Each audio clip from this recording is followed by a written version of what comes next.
Do you have a perfume allergy?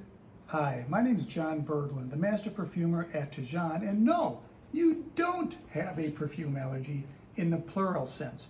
Yes, you could very possibly be allergic to a specific perfume. There are thousands of perfumes, meaning thousands of formulas, so the chances of being allergic to all is virtually impossible.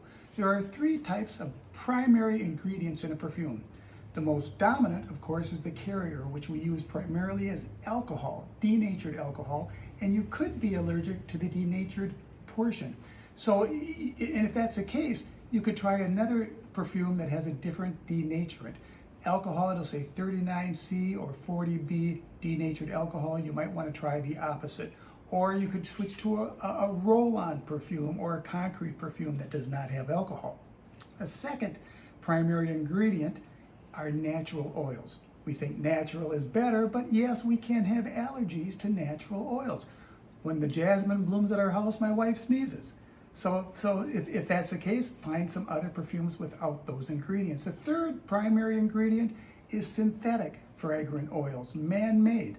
They used to contain phthalates, which were a problem, but most all exclude those now, and we watch our suppliers very quickly to be sure they don't have those in there.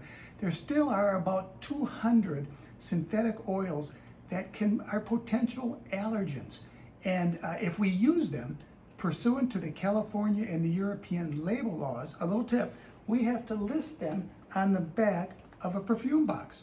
So a little tip, the less ingredients on the back of a perfume box, the better, the less risk of an allergy.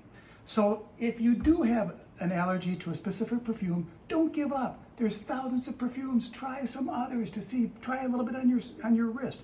If it works there, try it on the rest of your body and see how it goes. Explore and have a sensational time.